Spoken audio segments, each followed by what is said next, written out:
Bonsoir à tous. Ce soir j'ai changé de pièce comme vous pouvez le constater puisque je manquais de lumière à côté, donc là j'espère que la vidéo sera plus esthétique et plus facile à voir pour les personnes qui regardent. Alors, je vais aborder un thème un petit peu à bâton rompu ce soir. Je vais essayer d'être clair.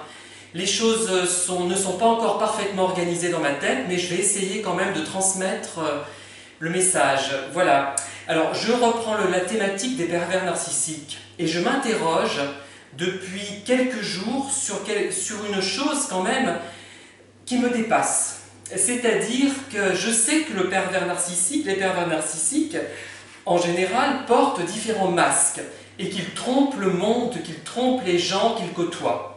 Toutefois, je me pose quand même certaines questions. En effet, certains pervers côtoient des amis des amis entre guillemets, puisque ce ne sont pas de véritables amis, pendant des années, parfois pendant des décennies, et les amis en question ne se rendent compte de rien.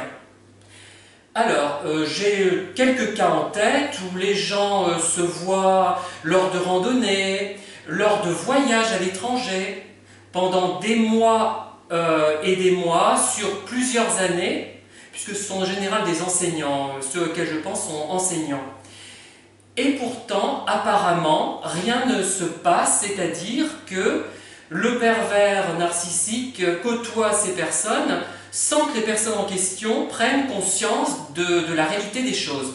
Bon, vous allez me dire qu'ils sont doués, ils portent des masques, que peut-être aussi la personne cible n'est pas justement une proie idéale pour le pervers, qui du coup ne s'intéresse pas à cette personne.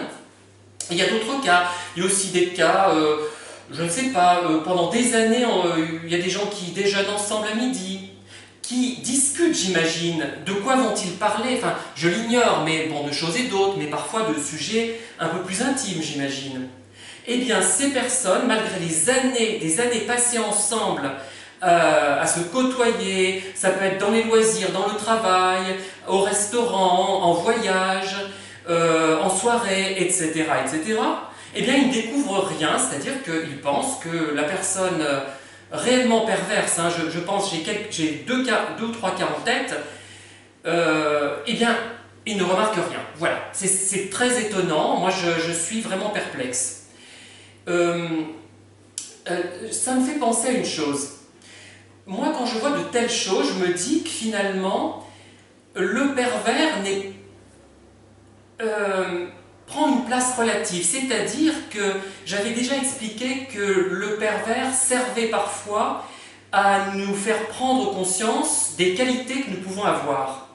Et là, l'attitude des gens vis-à-vis de ce pervers démontre au moins deux choses, enfin potentiellement deux choses, c'est-à-dire que soit ces personnes sont superficielles à un point inimaginable, ce qui fait qu'elles ne voient rien, superficielles, c'est même plus que ça, c'est presque la bêtise. Hein. Bon, même si les histoires de masques, je veux bien, mais enfin il y a quand même des limites aux masques. Hein. Moi je crois, sur plusieurs années, on doit pouvoir prendre conscience quand même que la personne que l'on côtoie n'est pas claire. On doit pouvoir en avoir conscience, ce n'est pas possible.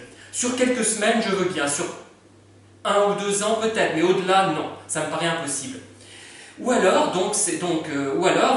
ces personnes, comme je dis, donc, soit parlent uniquement de banalité, soit elles sont un petit peu limitées sur le plan de l'intellect et du raisonnement, soit ce sont des personnes qui se voilent la face, c'est-à-dire qui ne veulent pas faire d'histoire et qui préfèrent se taire. Et laisser souffrir d'ailleurs l'épouse ou les vrais amis, ceux qui sont victimes justement de ces pervers.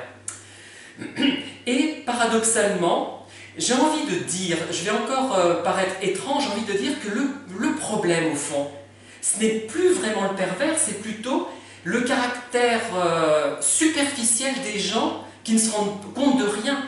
Et le pervers a un effet finalement déclencheur d'une prise de conscience. Il nous permet de prendre conscience qu'on est entouré de gens superficiels finalement. Est-ce que c'est pas ça la vraie utilité du pervers dans ces circonstances que je décris? Et c'est intéressant, je trouve, parce que le pervers en lui-même, si on ne lui accorde pas de crédit, il n'a plus de poids finalement. On arrive à le neutraliser. Mais là, il a joué un rôle, il a joué son rôle, on se rend compte finalement, hein, tous ces gens, ils n'ont pas beaucoup de jugeote, ils n'ont peut-être pas beaucoup de profondeur surtout, puisque moi je le dis et le redis, si on fréquente quelqu'un pendant plusieurs années, qu'on voyage avec, qu'on dîne avec, qu'on déjeune avec, qu'on sort avec, qu'on discute, etc., etc., à moins que le pervers soit vraiment un maître dans l'art de la dissimulation, mais il y a toujours un moment ou un autre, il va se trahir, ce n'est pas possible. Moi, je n'y crois pas. Surtout que là, je parle de relations vraiment proches, presque quotidiennes dans certains cas. Et donc, voilà, mon avis commence à bien s'ancrer, même si on insiste beaucoup sur le côté habile des pervers. Mais là, je n'y crois plus vraiment et je me dis, ce pervers, il nous sert à quelque chose, il a un sens. Il nous sert, comme je l'ai expliqué déjà l'autre fois, par exemple, à prendre conscience de nos propres qualités, mais là, il sert peut-être à nous faire prendre conscience de l'absence de qualité de certaines personnes. Voilà, donc mon jugement s'affinera au fil des mois, des jours. Rien de ce que j'exprime n'est vraiment définitif, c'est un cheminement mental, psychologique, dont j'ai besoin et envie de faire part à des auditeurs pour les faire réfléchir et réfléchir aussi moi-même. Voilà. Je vous remercie et je vous souhaite une bonne soirée. À la prochaine fois.